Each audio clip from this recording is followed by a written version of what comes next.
नमस्कार, मैं हूं doctor Malti Bhojwani, obstetrician and gynaecologist and IVF consultant, director Malti hospital एवं tasty baby centre Bhopal, practising since last 40 years. जब भी आईवीएफ की चर्चा होती है या महिला तय करती है कि आईवीएफ की पद्धति से हमें फर्टिलिटी का इलाज कराना है, और जब इंजेक्शनों की चर्चा होती है कि इसमें लंबे समय तक 10-12 दिन 15 दिन इंजेक्शन लगाना पड़ता है, तो महिला को बड़ी स्ट्रेस होने लगता है कि इतने सारे दिन इंजेक्शन ये कितने पेनफुल रहेंगे।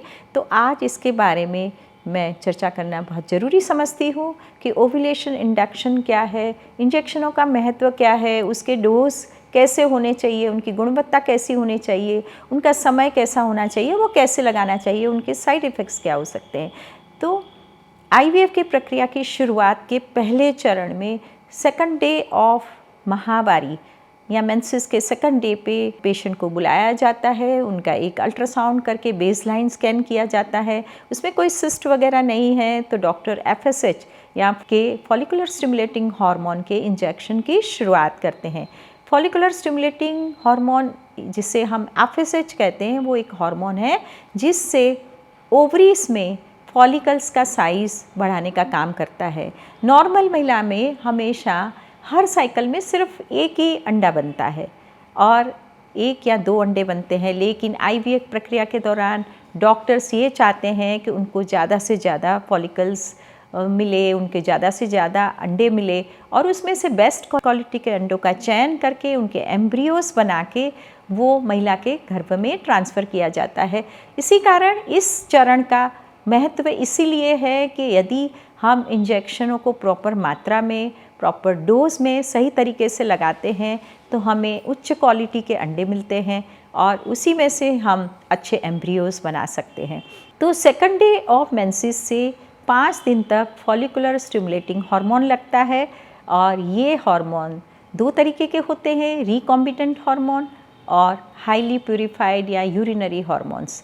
रिकॉम्बिनेंट हार्मोन थोड़े महंगे होते हैं और हालांकि उनकी प्योरिटी 100% होती है, और जो यूरिनरी हार्मोन्स होते हैं वो थोड़े से सस्ते होते हैं, उसमें ज़रा सी मात्रा में इम्प्योरिटी होती है, लेकिन दोनों की एफिकेसी बहुत ही अच्छी रहती है।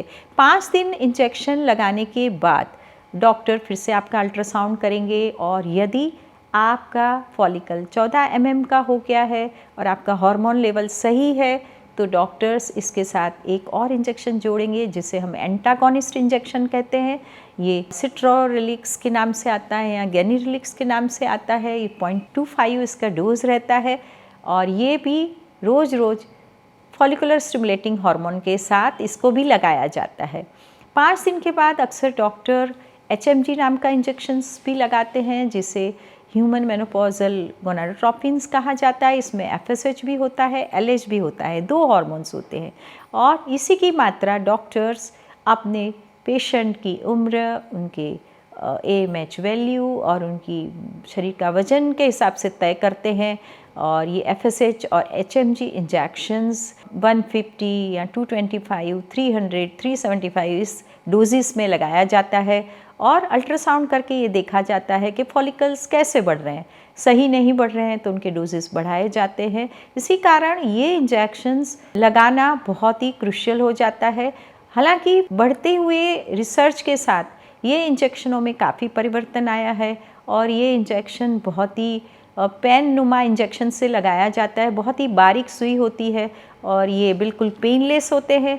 महिला खुद भी अपने आप को ये इंजेक्शन लगा सकती है यदि वो खूब दूर रहती है, और यदि वो इंजेक्शनों के बारे में, उसके कॉन्स्टिट्यूशन के बारे में समझ लेती है तो इंजेक्शन लगाना बहुत मुश्किल नहीं रहता है। ये पेट की चमड़ी में सबक्यूटेनियस रूप में लगते हैं, चमड़ी को पिंच करके इसको लगाया जाता है। फिर उसके ऊपर कुछ भी मलना नहीं है, ना ही कोई पट्टी लगाना है, और इसकी पेन नुमा भी आता है। इसके वायल्स भी आते हैं, उसको सॉल्वेंट डाल के उनको डाइल्यूट करके उसको इंसुलिन सिरिंज से लेके, जैसे हम इंसुलिन लगाते हैं डायबिटिक पेशेंट्स अपने आप ही, वैसे ये इंजेक्शन लगाए जाते हैं। लेकिन ये बात ध्यान में रखना बहुत ज़रूरी है कि ये हॉर्मोन्स है और इसको सही समय पे लगाना चाहिए। यदि आप 24 आवर्स में ये इंजेक्शन लगा रहे हैं तो आपको एक ही समय में इंजेक्शन लगाना चाहिए, 1 या 2 घंटे से इसका डिले नहीं होना चाहिए।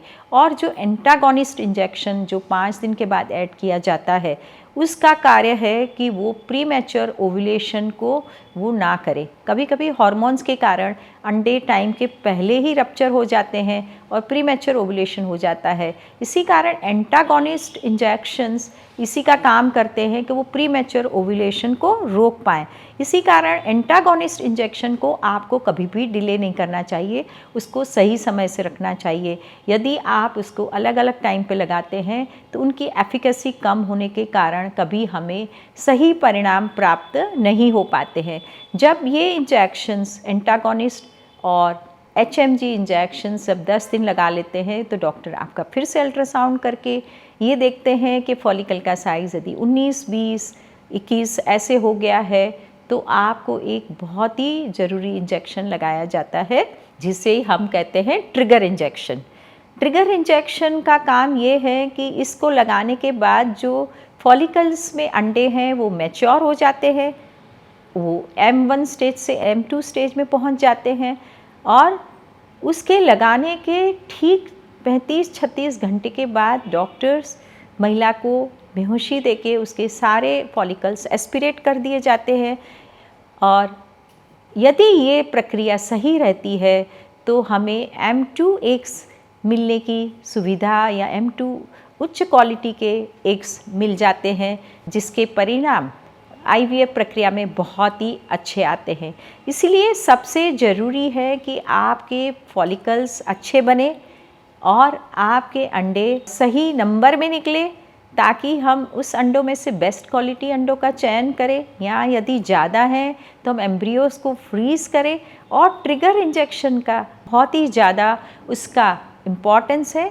सबसे ज़्यादा इम्पॉर्टेंट ट्रिगर इंजेक्शंस हैं, इसको HCG इंजेक्शन कहते हैं, 10,000 यूनिट्स लगाया जाता है। और ये भी रिकॉम्बिनेंट होता है जिसको 250 माइक्रोग्राम में लगाया जाता है। और दूसरा होता है ड्यूअल ट्रिगर, जिसमें ल्यूप्राइड नाम का इंजेक्शन लगाया जाता है, जहाँ पे डॉक्टर को लगता है कि आपको हाइपर स्टिमुलेशन हो सकता है, कुछ ऐसी स्थितियाँ हैं कि उसमें फिर ल्यूप्राइड नाम का इंजेक्शन लगाया जा सकता है।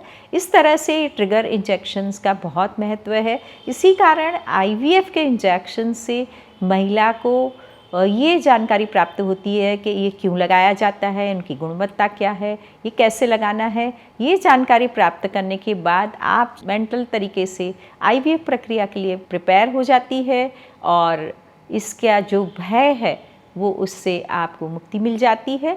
इसलिए IVF का जो पहला चरण है ये बहुत ही इम्पॉर्टेंट है और उसको समझना बहुत ज़रूरी है। फिर भी इस इंजेक्शनों के बारे में आपके मन में कुछ शंकाएँ आप मेरे कमेंट बॉक्स में डालें। मेरा ये यूट्यूब वीडियो आप ज़रूर से अपने दोस्तों के साथ शेयर करें, मेरा चैनल सब्सक्राइब करें और बेल आइकन प्रेस करें। नमस्कार, धन्यवाद।